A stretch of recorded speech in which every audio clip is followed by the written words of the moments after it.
14 ವರ್ಷದ ಹಿಂದೆ ವಕ್ಕರಿಸಿದ್ದ ಇಡೀ ವಿಶ್ವವನ್ನೇ ಬೆಚ್ಚಿ ಬೀಳಿಸಿದ್ದ ಕೊರೋನಾ ಮತ್ತೆ ವ್ಯಾಪಿಸ್ತಾ ಇದೆ. ಅದರ ಅವಾಂತರದಿಂದ ಚೇತರಿಸಿಕೊಳ್ತಿರುವಂತಹ ಜನರು ಈಗ ತಾನೇ ಕಣ್ಬಿಡ್ತಿದ್ದಾರೆ. ಇಂತಹ ಹೊತ್ತಲ್ಲೇ ಮತ್ತೆ ಆತಂಕ ಶುರುವಾಗಿದೆ. ದೇಶದಲ್ಲಿ ಕೇವಲ 15 ದಿನಗಳಲ್ಲಿ ಭಾರಿ ವ್ಯಾಪಕವಾಗಿ ಕೊರೋನಾ ಹಬ್ತಾ ಇದೆ. ಕರ್ನಾಟಕದಲ್ಲಿ ಅದರಲ್ಲೂ ಬೆಂಗಳೂರಿನಲ್ಲಿ ಕೊರೋನಾ ಆತಂಕ ಶುರುವಾಗಿದ್ದು ಸರ್ಕಾರ ಮುನ್ನೆಚ್ಚರಿಕಾ ಕ್ರಮ ಕೈಗೊಳ್ಳುವಂತೆ ಎಚ್ಚರಿಕೆ ನೀಡುತ್ತಿದೆ.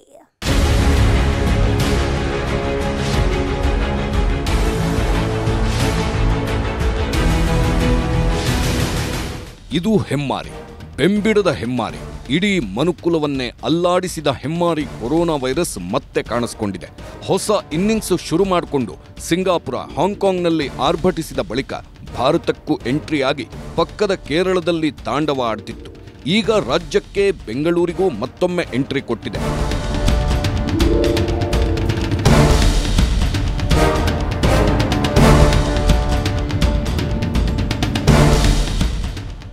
ಅವಧಿಗೂ ಮುನ್ನವೇ ಮಳೆ ಅಬ್ಬರಿಸ್ತಿರೋದು, ಕಡು ಬೇಸಿಗೆಯಲ್ಲಿ ರಣರಣ ಮಳೆ ಆಗ್ತಿರೋದು, ವೆದರ್ ಬದಲಾಗಿರೋದು ಎಲ್ಲ ಸೇರಿ ಮತ್ತೆ ಕೊರೋನಾ ಹೊಸ ತಳಿ ಅಬ್ಬರಿಸ್ತಿರೋದು ನಿಜಕ್ಕೂ ಜನರಲ್ಲಿ ಆತಂಕ ಉಂಟು ಮಾಡಿದೆ.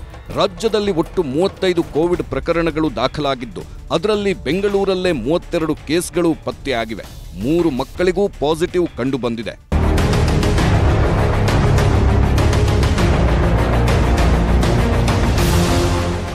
ಬೆಂಗಳೂರಲ್ಲಂತೂ ಈಗ ಬದಲಾಗುತ್ತಿರೋ ವೆದರ್ ಜನರಲ್ಲಿ ಆತಂಕ ಹೆಚ್ಚಿಸಿದೆ. ರಾಜ್ಯದಲ್ಲಿ ಗಾಳಿ ಮಳೆ ಹೆಚ್ಚಾಗ್ತಿದೆ. ಮನೆಗಳಿಗೆ ನೀರು ನುಗ್ಗಿ ಅವಾಂತರಗಳ ಪಟ್ಟಿ ಬೆಳೆಯುತ್ತಿದೆ. ಅತ್ತ ಉಸಿರುಗಟ್ಟಿಸುವ ವಾತಾವರಣ ಉದ್ಭವಿಸ್ತಾ ಹೋದ್ರೆ ಇತ್ತ ಇಡೀ ದೇಶವನ್ನೇ ತಲೆಕೆಳಗೆ ಮಾಡಿಬಿಟ್ಟಿದ್ದ ಕೊರೋನಾ ಗಾಳಿ ಮತ್ತೆ ಬೆಂಗಳೂರಿಗೆ ಬೀಸಿದೆ.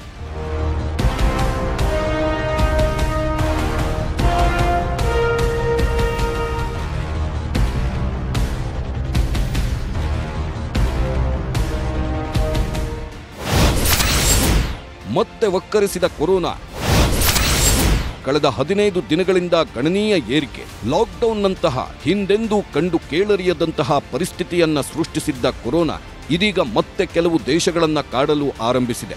ಕೊರೋನಾ ವೈರಸ್ನ ಹೊಸ ತಳಿ JN1 ಆತಂಕ ಹುಟ್ಟಿಸುತ್ತಿದೆ.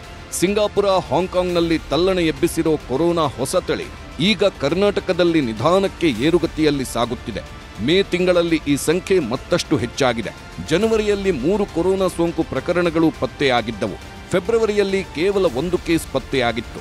ಮಾರ್ಚ್ನಲ್ಲೂ 3, ಏಪ್ರಿಲ್ ತಿಂಗಳಲ್ಲೂ ಕೇವಲ 3 ಕೇಸ್ಗಳು ದಾಖಲಾಗಿದ್ದವು. ಆದರೆ ಮೇ ತಿಂಗಳು ಇನ್ನೂ ಮುಗಿದಿಲ್ಲ. 15 ದಿನಗಳಲ್ಲೇ 35 ಸಕ್ರಿಯ ಪ್ರಕರಣಗಳು ಪತ್ತೆಯಾಗಿವೆ. ಅದರಲ್ಲೂ 32 ಪ್ರಕರಣಗಳು ಬೆಂಗಳೂರಿನಲ್ಲೇ ಪತ್ತೆಯಾಗಿರುವುದು ಆತಂಕ ಮೂಡಿಸಿದೆ.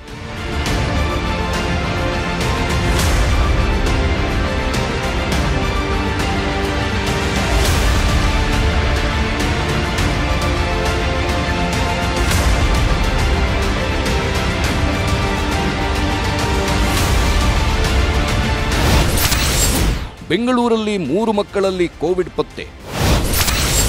ರಾಜ್ಯದಲ್ಲಿ ಭಾನುವಾರದಿಂದ ಮತ್ತೆ ಟೆಸ್ಟ್. ಹೌದು, ಕೋವಿಡ್ ಉತ್ತುಂಗದಲ್ಲಿದ್ದ ಹೊತ್ತಲ್ಲಿ ದೇಶಾದ್ಯಂತ ಸಣ್ಣ ಜ್ವರ ಬಂದರೂ ಆಸ್ಪತ್ರೆಗೆ ಯಾವುದೇ ಕಾರಣಕ್ಕೆ ಹೋದ್ರೂ ಎಲ್ಲರಿಗೂ ಕೋವಿಡ್ ಟೆಸ್ಟ್ ಕಡ್ಡಾಯ ಮಾಡಲಾಗ್ತಿತ್ತು. ಪ್ರತಿದಿನ ಸಂಜೆ ಕೋವಿಡ್ ಬುಲೆಟಿನ್ ಹೊರಡಿಸಿ ಅದರಲ್ಲಿ ರಾಜ್ಯದಲ್ಲಿ ಪತ್ತೆಯಾದ ಹೊಸ ಕೇಸ್ಗಳ ಬಗ್ಗೆ ಮಾಹಿತಿ ನೀಡಲಾಗ್ತಿತ್ತು. ಈಗ ಮತ್ತದೇ ಪ್ರಕ್ರಿಯೆ ಆರಂಭಗೊಳ್ಳುತ್ತಿದೆ. ಭಾನುವಾರದಿಂದಲೇ ರಾಜ್ಯದ ಕೆಲ ಜಿಲ್ಲಾಸ್ಪತ್ರೆಗಳಲ್ಲಿ ಅವಶ್ಯಕತೆ ಇದ್ದಲ್ಲಿ ಮಾತ್ರ ಕೋವಿಡ್ ಟೆಸ್ಟ್ ಆರಂಭಿಸಲು ನಿರ್ಧರಿಸಲಾಗಿದೆ. ಸ್ವಲ್ಪ ಮಟ್ಟಿಗೆ ನಾವೀಗ ಟೆಸ್ಟಿಂಗ್ ಕಿಟ್ಸ್ ಎಲ್ಲ ತಗೊಂಡಿದ್ದೀವಿ. ಎಲ್ಲ ಅವಶ್ಯಕತೆ ಇದ್ರೆ ಮಾತ್ರ, ಈ ತರ ಸೀರಿಯಸ್ ಕೇಸಸ್ ಇರ್ತದಲ್ಲ ಅಂತವ್ರಿಗೆ ಮಾತ್ರ ನಾವು ಟೆಸ್ಟ್ ಮಾಡಿಸ್ತೀವಿ. ಮತ್ತು ಟೆಸ್ಟಿಂಗ್ ಕಿಟ್ಸ್ ಕೂಡ ತಗೊಳ್ಳೋಕೆ ಹೇಳಿದೀವಿ. ಆಮೇಲೆ ಏನಾದರೂ ಅವಶ್ಯಕತೆ ಇದ್ರೆ ಕೆಲವು ಔಷಧಿಗಳನ್ನು ಕೂಡ ಖರೀದಿ ಮಾಡೋದಕ್ಕೆ ನಾವು ಹೇಳಿದೀವಿ. ರಾಜ್ಯ ರಾಜಧಾನಿ ಬೆಂಗಳೂರಲ್ಲಿ ಒಟ್ಟು 35 ಕೋವಿಡ್ ಕೇಸ್ಗಳು ಸಕ್ರಿಯವಾಗಿದೆ. ಅದರಲ್ಲಿ 3 ಮಕ್ಕಳಿಗೆ ಕೋವಿಡ್ ಪಾಸಿಟಿವ್ ಕಂಡು ಬಂದಿದೆ. ವಾಣಿ ವಿಲಾಸ್ ಆಸ್ಪತ್ರೆಯಲ್ಲಿ 1, ನಗರದ ಖಾಸಗಿ ಆಸ್ಪತ್ರೆಯಲ್ಲಿ 2 ಮಗುವಿಗೆ ಕೋವಿಡ್ ಪಾಸಿಟಿವ್ ಕಂಡು ಬಂದಿದ್ದು ಚಿಕಿತ್ಸೆ ಮುಂದುವರೆದಿದೆ. ಬೆಂಗಳೂರಲ್ಲಿ ಕೋವಿಡ್ನ ಅತಿ ಹೆಚ್ಚು ಆಕ್ಟಿವ್ ಕೇಸ್ ಪತ್ತೆಯಾಗಿರುವುದರಿಂದ ಭಾನುವಾರದಿಂದ ಕೋವಿಡ್ ಟೆಸ್ಟ್ ಆರಂಭಿಸಲು ನಿರ್ಧಾರ ಮಾಡಲಾಗಿದೆ. ಮೆಡಿಕಲ್ ಕಾಲೇಜು ಆಸ್ಪತ್ರೆ ಮತ್ತು ಜಿಲ್ಲಾಸ್ಪತ್ರೆಗಳಲ್ಲಿ ಕೋವಿಡ್ ಟೆಸ್ಟ್ ಮಾಡಲು ಸಿದ್ಧತೆ ನಡೆದಿದೆ. ಈಗಾಗಲೇ ನಾವು ಈ ಕೋವಿಡ್ ವಿಚಾರದಲ್ಲಿ ಕೆಲವು ಅಡ್ವೈಸರಿಯನ್ನ ನಮ್ಮ ಇಲಾಖೆಯಿಂದನೇ ಪ್ರಕಟಣೆ ಮಾಡಿದ್ದೇವೆ. ನಮ್ಮ ಟೆಕ್ನಿಕಲ್ ಅಡ್ವೈಸರಿ ಕಮಿಟಿ ಏನಿದೆ ಅವರು ಒಂದು ನಿನ್ನೆ ಸಭೆ ಮಾಡಿದ್ದಾರೆ. ಎಲ್ಲ ಒಂದು ವಿಷಯಗಳನ್ನು ಗಮನ ಹರಿಸಿ ರಾಜ್ಯದಲ್ಲಿ ಏನು ಈ ವರ್ಷ ಸುಮಾರು 35 ಕೋವಿಡ್ ಪ್ರಕರಣಗಳು ನಮಗೆ ಪತ್ತೆ ಹಚ್ಚಿರುವಂಥದ್ದು. ಅದರಲ್ಲಿ ಬಹುತೇಕ 32 ಬೆಂಗಳೂರು ನಗರದಲ್ಲೇ ಇರುವಂಥದ್ದು. ಕಳೆದ ಒಂದು 15 ದಿವಸದಲ್ಲಿ ಸಣ್ಣ ಪ್ರಮಾಣದಲ್ಲಿ ಸ್ವಲ್ಪ ಹೆಚ್ಚಿಗೆ ಆಗಿದೆ. ಆದ್ದರಿಂದ ನಾವು ಏನು ಮುನ್ನೆಚ್ಚರಿಕೆ ಕ್ರಮಗಳು ತಗೊಳ್ಬೇಕು ಅಂತಲೂ ಕೂಡ ಅಥವಾ ಇದರ ಬಗ್ಗೆ ಏನು ನಾವು ಹೆಜ್ಜೆಗಳಿಡಬೇಕು ಅಂತ ನಮ್ಮ ಟೆಕ್ನಿಕಲ್ ಕಮಿಟಿಯವರು ಕೂಡ ಮಾತನಾಡಿದ್ದಾರೆ ಮತ್ತು ಕೇಂದ್ರ ಸರ್ಕಾರ ಜೊತೆನೂ ನಾವು ಮಾತನಾಡಿದ್ದೇವೆ. ಬೆಂಗಳೂರು ಗ್ರಾಮಾಂತರ ಜಿಲ್ಲೆಯ ಹೊಸಕೋಟೆಯಲ್ಲಿ 9 ತಿಂಗಳ ಮಗುವಿಗೆ ಕೊರೋನಾ ಸೋಂಕು ದೃಢಪಟ್ಟಿದೆ. ಖಾಸಗಿ ಆಸ್ಪತ್ರೆಯಲ್ಲಿ ಚಿಕಿತ್ಸೆ ಪಡೆಯುತ್ತಿದ್ದ ಮಗುವನ್ನ ವಾಣಿವಿಲಾಸ್ ಆಸ್ಪತ್ರೆಗೆ ಶಿಫ್ಟ್ ಮಾಡಲಾಗಿದೆ. ಇನ್ನು ಬೆಳಗಾವಿಯಲ್ಲಿ ನ್ಯೂಮೋನಿಯಾದಿಂದ ಬಳಲುತ್ತಿದ್ದ ಗರ್ಭಿಣಿಯಲ್ಲಿ ಕೊರೋನಾ ವೈರಸ್ ಪತ್ತೆಯಾಗಿದೆ. ನೆರೆಯ ಮಹಾರಾಷ್ಟ್ರದಲ್ಲಿ 36ಕ್ಕೂ ಹೆಚ್ಚು ಕೋವಿಡ್ ಕೇಸ್ ಕಂಡುಬಂದಿರೋದ್ರಿಂದ ಗಡಿ ಭಾಗದಲ್ಲಿ ಮುನ್ನೆಚ್ಚರಿಕೆ ವಹಿಸಲಾಗಿದೆ. ಸರ್ಕಾರದ ಸೂಚನೆಯ ಹಿನ್ನೆಲೆ ಸರ್ಕಾರಿ ಆಸ್ಪತ್ರೆಗಳಲ್ಲಿ ತಲಾ 5 ಬೆಡ್ ಮೀಸಲಿಡಲಾಗಿದೆ ಅಂತ ಬೆಳಗಾವಿ ಡಿಎಚ್ಒ ಮಾಹಿತಿ ನೀಡಿದ್ದಾರೆ. ಕಳೆದ ಒಂದು 15-20 ದಿನದಿಂದ ಅದು ಸಿಂಗಾಪುರದಲ್ಲೇ ಮೊದಲು ಕೋವಿಡ್ ಕೇಸ್ ಅದು ಅಂತ ಒಂದಿಷ್ಟು ಮಾಹಿತಿ ಬಂದು ಅದಾದ ನಂತರ ನಮ್ಮ ಕರ್ನಾಟಕ ರಾಜ್ಯದಲ್ಲೂ ಕೂಡ ಸ್ವಲ್ಪ ಅಲ್ಲೊಂದಿಲ್ಲೊಂದು ಕೇಸ್ ಬರ್ತಾ ಇದಾವೆ. ಸುಮಾರು ಒಂದು 30-32 ಕೇಸೇನೋ ರಿಪೋರ್ಟ್ ಆಗಿದ್ದಾವೆ. ಈಗ ನಮ್ಮ ಬೆಳಗಾವಿ ಜಿಲ್ಲೆಯಲ್ಲೂ ಕೂಡ ಒಂದು ಪ್ರಕರಣ ಕಂಡು ಬಂದಿದೆ. ಎಳ್ಳೂರು ಕೇಲಿಯಲ್ಲಿ ಮೊದಲಾಗಿ ಅವರು ಅಡ್ಮಿಟ್ ಆಗಿದ್ರು. ಗರ್ಭಿಣಿ 25 ವರ್ಷದ ಗರ್ಭಿಣಿ ಹೆಣ್ಣು ಮಗಳಿಗೆ ಈಗ ಕಂಡು ಬಂದಿದೆ. ಮೊದಲು ಅವರು ಎಳ್ಳೂರು ಕೇಲಿಯಲ್ಲಿ ಅಡ್ಮಿಟ್ ಆಗಿ ಈಗ ನಮ್ಮ ದೊಡ್ಡ Cayley Prabhakar Kore Cayley hospital ಏನಿದೆ ಅಲ್ಲಿ ಅಡ್ಮಿಟ್ ಆಗಿದ್ದಾರೆ ಮತ್ತು ಅಲ್ಲಿ ಪಾಸಿಟಿವ್ ಅಂತ ನಮಗೆ ರಿಪೋರ್ಟ್ ಆಗಿದೆ. ಇದಕ್ಕೆ ಆತಂಕ ಪಡುವಂತ ವಿಷಯ ಏನೂ ಇಲ್ಲ. ಆದರೆ ನಾವು ಇದನ್ನ ನಿರ್ಲಕ್ಷ್ಯ ಮಾಡಬಾರದು. ಅದು ಬರ್ತಾ ಬರ್ತಾ ನ್ಯೂಮೋನಿಯಾದಿಂದ ತೊಂದರೆಗಳನ್ನ ಈಗಾಗಲೇ ನಾವು ಸಾಕಷ್ಟು ಜನ ಅನುಭವಿಸಿದೀವಿ. ಸೊ ಆ ರೀತಿ ಕೆಲವೊಂದು ಏನು ಲಕ್ಷಣಗಳಿದಾವೆ ಅಂತ ಲಕ್ಷಣಗಳ ಕಂಡ್ರೆ ಇಮಿಡಿಯೇಟ್ ಆಗಿ ತಪಾಸಣೆ ಮಾಡಿಕೊಂಡಲ್ಲಿ ನಾವು ಒಳ್ಳೆಯ ಒಂದು ಕೇರ್ ಅನ್ನ ಕೊಡಬಹುದು ಅನ್ನುವಂಥ ದೃಷ್ಟಿಯಿಂದ ನಮ್ಮ ಬೆಳಗಾವಿ ಸಾರ್ವಜನಿಕರಲ್ಲಿ ವಿನಂತಿ ಮಾಡ್ಕೊಳ್ತಾ ಇದ್ದೀನಿ. ಸಿಂಗಾಪುರ, ಹಾಂಗ್ಕಾಂಗ್ನಲ್ಲಿ ತಲ್ಲಣ ಎಬ್ಬಿಸಿರುವ ಕೊರೋನಾ ಹೊಸ ತಳಿ ದೇಶದಲ್ಲೂ ಮತ್ತೆ ಒಕ್ಕರಿಸಿದೆ. ವಿಶ್ವ ಆರೋಗ್ಯ ಸಂಸ್ಥೆ JN1 ಎಂದು ವಿಂಗಡಿಸಿರೋ ಕೊರೋನಾ ಹೊಸ ವೇರಿಯಂಟ್ ಭಾರತದಲ್ಲಿ ಕಳೆದ ಏಪ್ರಿಲ್ನಲ್ಲಿ ಮೊದಲ ಬಾರಿ ಪತ್ತೆಯಾಗಿತ್ತು. ಮೊದಲ ಬಾರಿ ತಮಿಳುನಾಡಿನಲ್ಲಿ ಕಾಣಿಸಿಕೊಂಡಿದ್ದ ಈ ಕೊರೋನಾ ತಳಿ ಬಳಿಕ ಗುಜರಾತ್, ಕೇರಳದಲ್ಲಿ ಹೆಚ್ಚಾಗಿ ಕಾಣಿಸಿತ್ತು. ವಿಶೇಷವೆಂದರೆ 3 ವರ್ಷಗಳಲ್ಲಿ ದೆಹಲಿಯಲ್ಲಿ ಇದೇ ಮೊದಲ ಬಾರಿಗೆ 23 ಕೊರೋನಾ ಕೇಸ್ಗಳು ಪತ್ತೆಯಾಗಿವೆ. ದೆಹಲಿ, ಕರ್ನಾಟಕ, ಮಹಾರಾಷ್ಟ್ರ, ಆಂಧ್ರಪ್ರದೇಶಗಳಲ್ಲೇ ಅತಿ ಹೆಚ್ಚು ಕೊರೋನಾ ಕೇಸ್ ಕಂಡುಬಂದಿದೆ. ದೆಹಲಿ, ಉತ್ತರಾಖಂಡ್ಗಳಲ್ಲಿ ಈಗಾಗಲೇ ಮುನ್ನೆಚ್ಚರಿಕೆ ಕ್ರಮ ಕೈಗೊಳ್ಳಲಾಗಿದೆ. ಆಸ್ಪತ್ರೆಗಳಿಗೆ ಗೈಡ್ಲೈನ್ಸ್ ಹೊರಡಿಸಲಾಗಿದೆ. ಭಾರತದಲ್ಲಿ ಕೋವಿಡ್ ಪತ್ತೆಯಾದವರಲ್ಲಿ ಬಹುತೇಕರು 4 ದಿನಗಳಲ್ಲೇ ಗುಣಮುಖರಾಗ್ತಿದ್ದಾರೆ. ಈ ಬಾರಿ ಮಹಾನಗರಗಳಲ್ಲೇ ಈ ಕೊರೋನಾ ಕೇಸ್ ಬೇಗನೆ ಹರಡುತ್ತಿದೆ. ಕೇರಳ ಒಂದರಲ್ಲೇ ಮೇ ತಿಂಗಳಲ್ಲಿ 273 ಮಂದಿಗೆ ಕೊರೋನಾ ಸೋಂಕು ತಗುಲಿದೆ. ಕೇವಲ ಮುಂಬೈ ಸಿಟಿಯೊಂದರಲ್ಲೇ 95 ಹೊಸ ಪ್ರಕರಣಗಳು ಪತ್ತೆಯಾಗಿವೆ. ಆದರೆ ದೇಶದಲ್ಲಿ ಗಂಭೀರವಾಗಿ ಕೊರೋನಾ ಕೇಸ್ ಏರಿಕೆಯಾಗಿಲ್ಲ. ಯಾರೂ ಕೂಡ ಭಯಪಡಬೇಕಾಗಿಲ್ಲ. ಗಂಭೀರ ಪರಿಸ್ಥಿತಿ ಇಲ್ಲ ಅಂತ ಸರ್ಕಾರ ಹೇಳಿದೆ.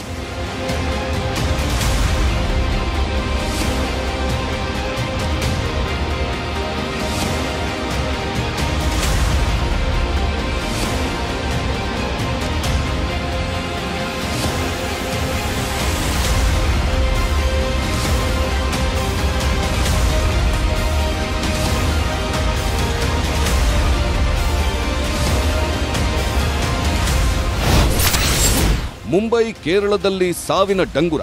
ಸಿಂಗಾಪುರದಲ್ಲಿ ಮತ್ತು ಹಾಂಗ್ಕಾಂಗ್ನಲ್ಲಿ ಕೊರೋನಾ ಪ್ರಕರಣಗಳು ಹೆಚ್ಚಳವಾಗುತ್ತಿದೆ. ಭಾರತದಲ್ಲಿ 400ಕ್ಕೂ ಹೆಚ್ಚು ಪ್ರಕರಣಗಳು ಪತ್ತೆಯಾಗಿವೆ. ಕೇರಳದಲ್ಲಿ ಗರಿಷ್ಠ ಪ್ರಕರಣಗಳು ವರದಿಯಾಗಿವೆ. ಮುಂಬೈನಲ್ಲಿ 2 ಸೋಂಕಿತರು, ಕೇರಳದಲ್ಲಿ 1 ಮೃತಪಟ್ಟಿದ್ದಾರೆ. ಒಮಿಕ್ರಾನ್ ಉಪತಳಿ JN1 ಏಷ್ಯಾದಲ್ಲಿ ಸೋಂಕು ಹೆಚ್ಚಿಸುತ್ತಿದೆ ಎಂದು ತಜ್ಞರು ಎಚ್ಚರಿಸಿದ್ದಾರೆ. ಇದರ ನಡುವೆ ಆತಂಕ ಬೇಡ, ಸ್ವಚ್ಛತೆ ಕಾಪಾಡಿಕೊಳ್ಳಿ ಎಂದು ಕೇಂದ್ರ ಆರೋಗ್ಯ ಇಲಾಖೆ ತಿಳಿಸಿದೆ.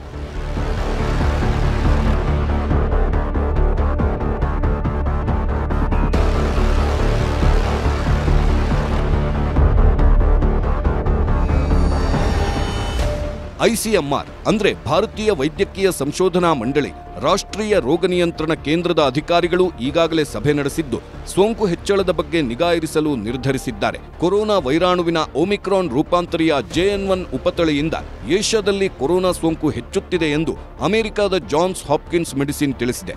ಇದಲ್ಲದೆ LF7 ಹಾಗೂ NB1.8 ರೂಪಾಂತರಿಗಳಿಂದಲೂ ಹಾಂಗ್ಕಾಂಗ್ ಹಾಗೂ ಸಿಂಗಾಪುರದಲ್ಲಿ ಕೊರೋನಾ ಸೋಂಕಿತರ ಸಂಖ್ಯೆ ಏರಿಕೆ ಕಾಣುತ್ತಿದೆ ಎಂದು ವರದಿಯಾಗಿದೆ. ಇಡೀ ದೇಶದಲ್ಲೂ ಗಂಭೀರವಾದ ಪರಿಸ್ಥಿತಿ ಏನೂ ಇಲ್ಲ. ಇಡೀ ದೇಶದಲ್ಲೇ ಸುಮಾರು 257-258 ಕೇಸಸ್ ದಾಖಲಾಗಿದೆ ಅಷ್ಟೇ. ನಮ್ಮ ದೇಶದಲ್ಲಿ ಕೇಂದ್ರ ಸರ್ಕಾರ ಹೇಳಿರೋ ಪ್ರಕಾರ ನಮ್ಮ ರಾಜ್ಯದಲ್ಲಿ 35 ಇದೆ. ಆದ್ದರಿಂದ ನಾವು ಇದನ್ನು ಖಂಡಿತವಾಗಿಯೂ ಯಾವುದೂ ಭಯಪಡಬೇಕಾಗಿಲ್ಲ. ಈ ಕೋವಿಡ್ ಬಂದಿರತಕ್ಕಂಥವ್ರಿಗೂ ಕೂಡ ಅವರಿಗೆ ಬಹಳ ಒಂದು ಮೈಲ್ಡ್ ಸಿಂಪ್ಟಮ್ಸ್ ಅಂತ ಹೇಳ್ಬೋದು. ಅವ್ರಿಗೆ ಯಾವುದೇ ರೀತಿಯ ಒಂದು ಸೀರಿಯಸ್ ಗಂಭೀರವಾದಂಥ ಒಂದು ಕಂಡೀಷನ್ ಇಲ್ಲ. ಮತ್ತು ನಾವು ಈಗಾಗಲೇ ಏನು ಬಹಳ ಒಂದು ಮುಖ್ಯವಾಗಿ ನಾವೇನು ಹೇಳಿದ್ದೀವಿ ಅಂತ ಹೇಳಿದ್ರೆ, ಈ ಸಾರಿ ಪ್ರಕರಣಗಳಂತ ಬರ್ತದೆ, ಅಂದ್ರೆ ಅವರೆಲ್ಲ ಆಸ್ಪತ್ರೆಗಳಲ್ಲಿ ಇರ್ತಾರೆ.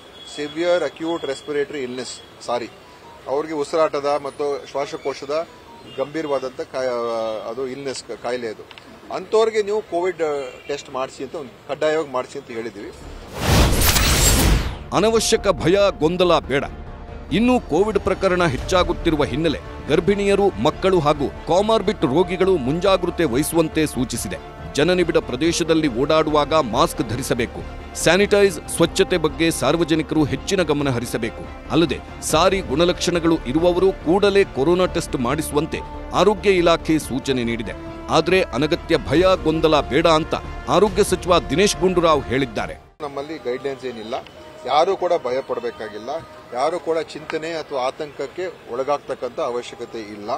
ಎಲ್ಲರೂ ಕೂಡ ಸಹಜ ಜೀವನ ನಡೆಸಬಹುದು, ಓಡಾಡಬಹುದು, ತಿರುಗಾಡಬಹುದು, ಪ್ರವಾಸ ಮಾಡಬಹುದು, ಎಲ್ಲ ರಾಜ್ಯಗಳಿಗೂ ಹೋಗ್ಬೋದು, ಎಲ್ಲ ಊರುಗಳಿಗೂ ಹೋಗ್ಬೋದು, ಎಲ್ಲ ಕಡೆ ಹೋಗ್ಬೋದು. ಆದ್ರಿಂದ ಇದನ್ನ ಏನೋ ಬಂದ್ಬಿಟ್ಟಿದೆ, ಮತ್ತೆ ಕೋವಿಡ್ ಬಂದಿದೆ, ಮತ್ತೆ ದೊಡ್ಡ ಒಂದು ಇದರ ಬಗ್ಗೆ ಚರ್ಚೆ ಮಾಡಿಕೊಂಡು ನಾವು ನಮ್ಮ ಒಂದು ಬದುಕಿನಲ್ಲಿ ಅನಾವಶ್ಯಕವಾಗಿ ಗೊಂದಲ ಸೃಷ್ಟಿ ಮಾಡ್ಕೊಳ್ಳೋದು ಬೇಡ. ಸದ್ಯದ ಪರಿಸ್ಥಿತಿಯಲ್ಲಿ ಏನೋ ಅದರ ಅವಶ್ಯಕತೆ ಇಲ್ಲ. ಮಾಸ್ಕ್ ಕಡ್ಡಾಯ ಏನಿಲ್ಲ. ನಾನು ಹೇಳಿದ್ನಲ್ಲ, ಯಾರು ಈ ಇಮ್ಯುನೋ ಸಪ್ರೆಸೆಂಟ್ ಡ್ರಗ್ಸ್ ಉಪಯೋಗ ಮಾಡ್ತಾ ಇದ್ದಾರೆ ಮತ್ತು ಬಾಣಂತಿಯರಿಗೆ ಒಂದು ಏನು ಪ್ರಿಕಾಷನರಿ ಮೆಜರ್ ಅಷ್ಟೇ ಅದು. ಅಂದ್ರೆ ಒಂದು ಮಾಸ್ಕ್ ಧರಿಸಿದ್ರೆ ಒಳ್ಳೇದು. ಮಾಸ್ಕ್ ಧರಿಸೋದ್ರಿಂದ ಬೇರೆ ರೋಗಗಳಿಂದನೂ ಬೇರೆ ವೈರಾಣುಗಳಿಂದನೂ ಕೂಡ ನಮಗೆ ಸಹಾಯ ಆಗ್ತದೆ. ಮತ್ತು ಇನ್ನೊಂದು ಹೇಳಿದ್ರೆ, ಆದಷ್ಟು ಮಟ್ಟಿಗೆ ಒಂದು ಸ್ವಚ್ಛತೆಯನ್ನು ಕಾಪಾಡಿಕೊಂಡು ನಮ್ಮ ಏನು ಸ್ಯಾನಿಟೈಸರ್ ಅನ್ನು ಉಪಯೋಗಿಸುವಂಥದ್ದು ಎಲ್ಲೆಲ್ಲಿ ಸಾಧ್ಯ ಆಗುತ್ತೆ ಮಾಡಿ. ಅದು ಎಲ್ಲದಕ್ಕೂ ಕೂಡ ಒಳ್ಳೇದೆ. ಈಗ ಸಾಂಕ್ರಾಮಿಕ ರೋಗಗಳು ಇರ್ತದೆ, ಬೇರೆ ಬೇರೆ, ಈಗ ಮಳೆಗಾಲ ಎಲ್ಲ ಇರೋದ್ರಿಂದ ಕೋವಿಡ್ ಒಂದೇ ಅಲ್ಲ, ಇನ್ನು ಉಳಿದ ಬೇರೆ ವೈರಲ್ ಇನ್ಫೆಕ್ಷನ್ಸ್ಗೂ ಕೂಡ ತಡೆ ಹಿಡಿಯೋದಕ್ಕೆ ಅದು ಅನುಕೂಲ ಆಗ್ತದೆ. ಕೋವಿಡ್ ಪರಿಸ್ಥಿತಿ ಆತಂಕಗೊಳ್ಳುವಷ್ಟರ ಮಟ್ಟಿಗೆ ಇಲ್ಲವಾದರೂ ಸಾರ್ವಜನಿಕರು ಮುಂಜಾಗ್ರತಾ ಕ್ರಮಗಳನ್ನು ಪಾಲಿಸಬೇಕು. ಹೀಗಾಗಿ ಆತಂಕ ಬೇಡ. ರಾಜ್ಯ ಸರ್ಕಾರ ಕೇವಲ ಗರ್ಭಿಣಿಯರು, ಮಕ್ಕಳು ಮತ್ತು ಕೊಮಾರ್ಬಿಟ್ ರೋಗಿಗಳಿಗಷ್ಟೇ ಮಾರ್ಗಸೂಚಿ ಹೊರಡಿಸಿದೆ. ಕಳೆದ 21 ದಿನಗಳಲ್ಲಿ ರಾಜ್ಯದಲ್ಲಿ 35 ಜನರಲ್ಲಿ ಕೋವಿಡ್ ಸೋಂಕು ಕಾಣಿಸಿದೆ. ಭಯ ಬೇಡ, ಎಚ್ಚರಿಕೆ ವಹಿಸಿ ಅಂತ ರಾಜ್ಯ ಸರ್ಕಾರ ಹೇಳಿದೆ. ಗರ್ಭಿಣಿಯರು, ಮಕ್ಕಳ ಆರೋಗ್ಯದ ಬಗ್ಗೆ ಎಚ್ಚರ ವಹಿಸಿ. ಜನಜಂಗುಳಿ ಪ್ರದೇಶಗಳಲ್ಲಿ ಓಡಾಡುವಾಗ ಮಾಸ್ಕ್ ಧರಿಸಿ, ಅಂತರ ಕಾಪಾಡಿಕೊಳ್ಳಿ. ಹ್ಯಾಂಡ್ ಸ್ಯಾನಿಟೈಸ್ ಮಾಡಿಕೊಳ್ಳುವುದು, ನಿಯಮಿತ ಆಹಾರ ಸೇವಿಸಿ ಅಂತ ಹೇಳಲಾಗಿದೆ. ಸಾರಿ ರೋಗ ಲಕ್ಷಣಗಳಿದ್ರೆ ಕೋವಿಡ್ ಟೆಸ್ಟ್ ಮಾಡಿಸುವ ಸಲಹೆ ನೀಡಲಾಗಿದೆ. ಇನ್ನು ಬಿಪಿ, ಶುಗರ್, ಹೃದಯ ಸಂಬಂಧಿ ಕಾಯಿಲೆ ಇದ್ರೆ ಎಚ್ಚರ ವಹಿಸಿ ಕೋವಿಡ್ ಹರಡುವಿಕೆ ತಡೆಗಟ್ಟಲು ಸರ್ಕಾರಕ್ಕೆ ಸಹಕರಿಸಿ ಅಂತ ಸರ್ಕಾರ ಹೇಳಿದೆ.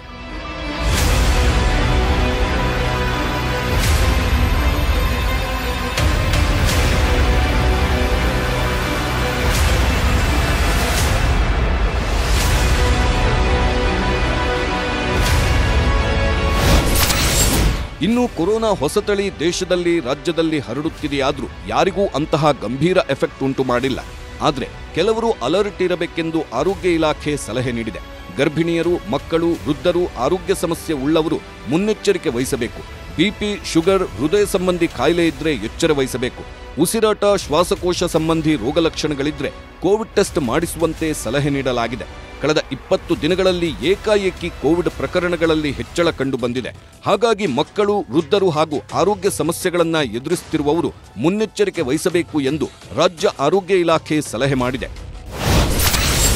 ಮಾಸ್ಕ್ ಧರಿಸಿದ್ರು ಸಿಎಂ ಸಿದ್ದರಾಮಯ್ಯ. ರಾಜ್ಯಾದ್ಯಂತ ಮತ್ತೊಮ್ಮೆ ಟೆಸ್ಟಿಂಗ್ ಶುರು. ಮಾಸ್ಕ್ ಕೊರೋನಾ ಅಬ್ಬರಿಸಿದ 2-3 ವರ್ಷಗಳಲ್ಲಿ ಜನರಲ್ಲಿ ಮುನ್ನೆಚ್ಚರಿಕೆಯನ್ನ ಮೂಡಿಸಲು ಎಲ್ಲರೂ ಕಡ್ಡಾಯವಾಗಿ ಮಾಸ್ಕ್ ಧರಿಸುತ್ತಿದ್ರು. ಪಬ್ಲಿಕ್ ಪ್ಲೇಸ್ಗಳಲ್ಲಿ ಮಾಸ್ಕ್ ಧರಿಸದವರಿಗೆ ದಂಡವನ್ನೂ ವಿಧಿಸಲಾಗ್ತಿತ್ತು. ಕೊರೋನಾ ಅಬ್ಬರಿಸಿದ ಆ ಸಮಯಗಳಲ್ಲಿ ಮಾಸ್ಕ್ ಒಂದು ಅತ್ಯವಶ್ಯ ವಸ್ತುವೇ ಆಗಿ ಉಳಿದಿತ್ತು. ಅದೀಗ ಮತ್ತೆ ಬಳಕೆಗೆ ಬರುತ್ತಿದೆ. ರಾಜ್ಯದ ಜನರಿಗೆ ಸೂಚನೆ ಕೊಡುತ್ತಿದ್ದಾರೇನೋ ಎಂಬಂತೆ ಖುದ್ದು ಸಿಎಂ ಸಿದ್ದರಾಮಯ್ಯನವರೇ ಶನಿವಾರ ಮಾಸ್ಕ್ ಧರಿಸಿಯೇ ಕಾಣಿಸಿಕೊಂಡಿದ್ದಾರೆ.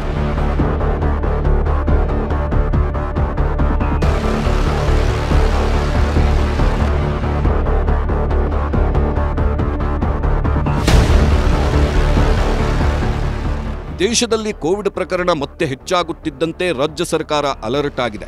ಮುಂಜಾಗ್ರತೆಯಾಗಿ ಸಿಎಂ ಸಿದ್ದರಾಮಯ್ಯನವರು ಮನೆಯಿಂದ ಮಾಸ್ಕ್ ಧರಿಸಿಯೇ ಹೊರಗೆ ಬಂದಿದ್ದಾರೆ. ಮೈಸೂರಿನ ನಿವಾಸದ ಬಳಿ ಸಿಎಂ ಸಿದ್ದರಾಮಯ್ಯ ಅವರಿಗೆ ಮನವಿ ಸಲ್ಲಿಸಲು ಹಲವಾರು ಜನ ಆಗಮಿಸಿದ್ರು. ಸಿಎಂಗೆ ಮನವಿ ಕೊಡಲು ಸಾರ್ವಜನಿಕರು ಮುಗಿಬಿದ್ದ ಹಿನ್ನೆಲೆಯಲ್ಲಿ ಸಿಎಂ ಸಿದ್ದರಾಮಯ್ಯ ಅವರು ಮಾಸ್ಕ್ ಧರಿಸಿ ಸಮಾಧಾನದಿಂದ ಎಲ್ಲರ ಮನವಿ ಪತ್ರಗಳನ್ನ ಸ್ವೀಕಾರ ಮಾಡಿದ್ರು.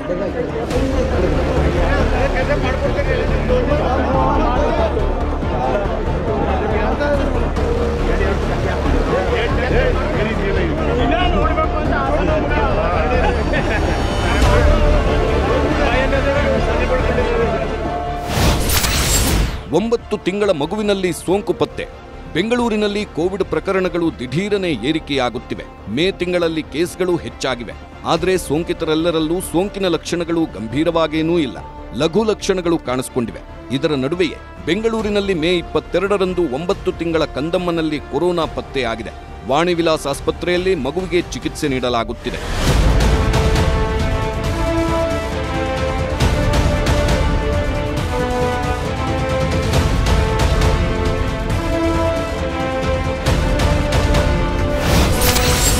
ಶಾಲೆ ಆರಂಭದ ವೇಳೆ ಹೆಚ್ಚಾಗುತ್ತಾ ಆತಂಕ.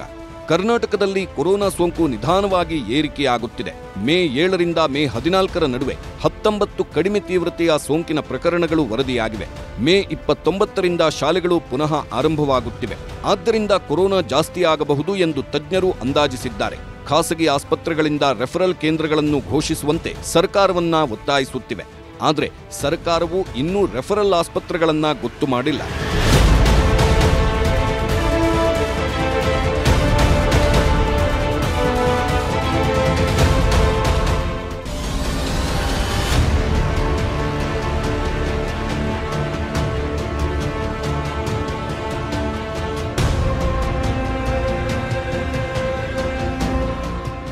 ಎರಡು 2019ರಿಂದ 2022ರ ನಡುವೆ ಜಗತ್ತನ್ನೇ ತಲ್ಲಣಗೊಳಿಸಿದ್ದ ಈ ಮಹಾಮಾರಿ ವೈರಸ್ ಇದೀಗ ಮತ್ತೆ ಕೆಲವು ಭಾಗಗಳಲ್ಲಿ ಹೆಚ್ಚುತ್ತಿರುವುದು ಆತಂಕಕ್ಕೆ ಕಾರಣವಾಗಿದೆ.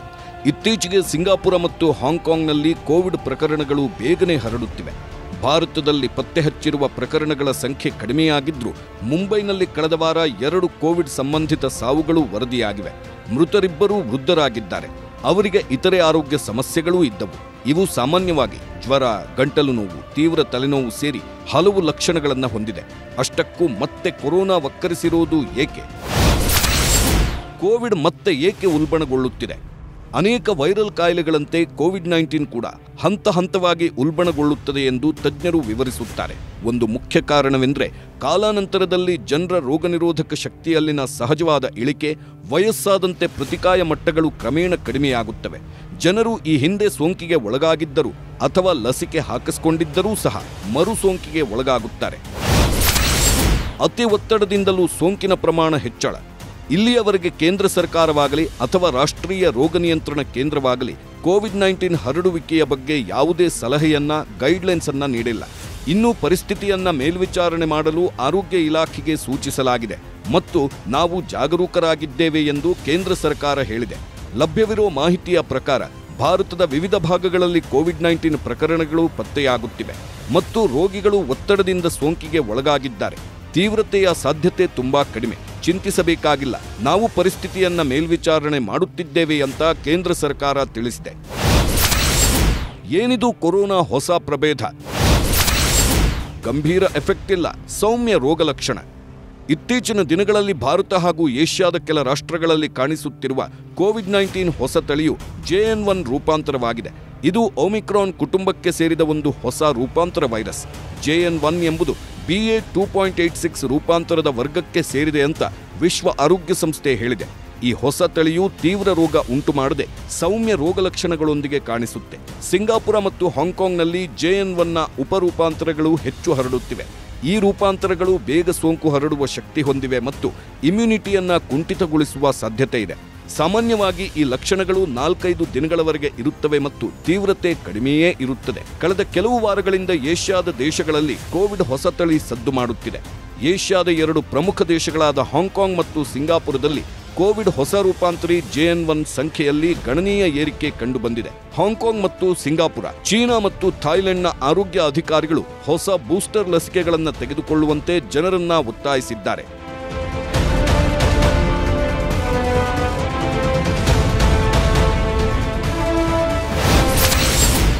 ಈ ಲಕ್ಷಣಗಳಿದ್ರೆ ಜಾಗರೂಕರಾಗಿರಿ. ಸದ್ಯ ಸೋಂಕು ಕಾಣಿಸಿಕೊಂಡಿರೋ ರೋಗಿಗಳಲ್ಲಿ ಸುಸ್ತು, ಮೈಕೈ ನೋವು ಕಾಣಿಸಿಕೊಂಡಿದೆ. ಸದ್ಯಕ್ಕೆ ಆಸ್ಪತ್ರೆಗೆ ದಾಖಲಾಗುವ ಅಗತ್ಯವಿಲ್ಲ ಎಂದು ಅಧಿಕಾರಿಗಳು ತಿಳಿಸಿದ್ದಾರೆ. ಹೊಸ ಕೋವಿಡ್ ರೂಪಾಂತರಿ ಸೌಮ್ಯವಾದ ರೋಗಲಕ್ಷಣಗಳನ್ನು ಹೊಂದಿರುತ್ತೆ. ಉಸಿರಾಟಕ್ಕೆ ಸಂಬಂಧಿಸಿದ ಸಮಸ್ಯೆಗಳಿದ್ರೂ ತೀವ್ರವಾಗಿರೋದಿಲ್ಲ. ಕೆಲವು ಸಾಮಾನ್ಯ ಲಕ್ಷಣಗಳಲ್ಲಿ ಜ್ವರ, ಮೂಗು ಸೋರುವುದು, ಗಂಟಲು ನೋವು, ತಲೆನೋವು, ತೀವ್ರ ಆಯಾಸ, ಸ್ನಾಯು ದೌರ್ಬಲ್ಯ, ಬಳಲಿಕೆ ಮತ್ತು ಸಣ್ಣ ಜಠರಗರುಳಿನ ಸಮಸ್ಯೆಗಳು ಸೇರಿರುತ್ತವೆ. ಕೆಲವು ಸಂದರ್ಭಗಳಲ್ಲಿ ಹೊಸ ರೂಪಾಂತರಿ ತಳಿಯು ಹಸಿವಿನ ಕೊರತೆ ಮತ್ತು ನಿರಂತರ ವಾಕರಿಕೆಯೊಂದಿಗೂ ಸಹ ಕಾಣಿಸಿಕೊಳ್ಳಬಹುದು. ಈ ಲಕ್ಷಣಗಳು ಸಾಮಾನ್ಯವಾಗಿ ಸೌಮ್ಯವಾಗಿರುತ್ತವೆ ಮತ್ತು 4 ರಿಂದ 5 ದಿನಗಳಲ್ಲಿ ಸುಧಾರಿಸುತ್ತವೆ ಅಂತ ವಿಶ್ವ ಆರೋಗ್ಯ ಸಂಸ್ಥೆಯ ವರದಿ ತಿಳಿಸಿದೆ. ಶಾಲೆ ಆರಂಭವಾದ ಬಳಿಕ ಎಚ್ಚರ ಅಗತ್ಯ. ಮೇ 29ರಿಂದ ನಗರದಾದ್ಯಂತ ಶಾಲೆಗಳು ಪುನಃ ತೆರೆಯುವುದರಿಂದ ಪ್ರಕರಣಗಳು ಹೆಚ್ಚಾಗಬಹುದು ಎಂದು ತಜ್ಞರು ಹೇಳಿದ್ದಾರೆ. ಶಾಲಾ ಬೇಸಿಗೆ ರಜೆ ಮುಗಿಯುವುದರಿಂದ ಸೌಮ್ಯ ರೋಗಲಕ್ಷಣಗಳಿರುವ ಪ್ರಕರಣಗಳು ಹೆಚ್ಚಾಗಬಹುದು. ಆದರೆ ಕೆಲವೇ ದಿನಗಳಲ್ಲಿ ಇದು ಕಡಿಮೆಯಾಗುವ ನಿರೀಕ್ಷೆ ಇದೆ ಎಂದು ಹೇಳಲಾಗ್ತಿದೆ. ಇದು ಪೋಷಕರಲ್ಲಿ ಹೊಸ ತಲೆನೋವು ಶುರು ಮಾಡಿದ್ದು ಗೊಂದಲಕ್ಕೀಡಾಗುವಂತೆ ಮಾಡಿದೆ. ಮೇ 7ರಿಂದ ಮೇ 14ರ ನಡುವೆ ಬೆಂಗಳೂರಿನಲ್ಲಿ 19 ಜನರಿಗೆ ಕೊರೋನಾ ಸೋಂಕು ತಗುಲಿದೆ. ಯಲಹಂಕ ಮತ್ತು ಮಹದೇವಪುರ ವಲಯಗಳಲ್ಲಿ ತಲಾ 5 ಪ್ರಕರಣಗಳು ದಾಖಲಾಗಿವೆ. ಬೆಂಗಳೂರು ಪಶ್ಚಿಮದಲ್ಲಿ 3 ಮತ್ತು ಬೆಂಗಳೂರು ಪೂರ್ವದಲ್ಲಿ 2 ಪ್ರಕರಣಗಳು ವರದಿಯಾಗಿವೆ. ರೋಗಲಕ್ಷಣಗಳು ಸೌಮ್ಯವಾಗಿವೆ. ಆದ್ದರಿಂದ ಆತಂಕ ಪಡುವ ಅಗತ್ಯವಿಲ್ಲ ಎಂದು ಆರೋಗ್ಯ ತಜ್ಞರು ಹೇಳಿದ್ದಾರೆ. ಮೇ ಮೊದಲ ವಾರದಿಂದ ಪ್ರಕರಣಗಳ ಸಂಖ್ಯೆ ಹೆಚ್ಚುತ್ತಿದೆ. ಇನ್ನು ದೇಶದಲ್ಲಿ ಈಗ ಕೊರೋನಾ ಲಸಿಕೆಯ ಎಫೆಕ್ಟ್ ಕಡಿಮೆಯಾಗಿರೋದ್ರಿಂದ ತೀವ್ರವಾದ ರೋಗಲಕ್ಷಣಗಳು ಕಾಣಿಸಿಕೊಳ್ಳಬಹುದು ಎಂಬ ವದಂತಿ ಹಬ್ಬಿರೋದನ್ನ ವೈದ್ಯರು ತಳ್ಳಿಹಾಕಿದ್ದಾರೆ. ಆರೋಗ್ಯ ತಜ್ಞರ ಪ್ರಕಾರ 50 ವರ್ಷಕ್ಕಿಂತ ಮೇಲ್ಪಟ್ಟವರು ವಾರ್ಷಿಕವಾಗಿ ಫ್ಲೂ ಲಸಿಕೆ ಮತ್ತು ಪ್ರತಿ 5 ವರ್ಷಗಳಿಗೊಮ್ಮೆ ನ್ಯುಮೋನಿಯಾ ಲಸಿಕೆಯನ್ನ ತೆಗೆದುಕೊಳ್ಳುವುದು ಒಳ್ಳೆಯದು ಎಂಬ ಸಲಹೆಯನ್ನೂ ನೀಡಿದ್ದಾರೆ.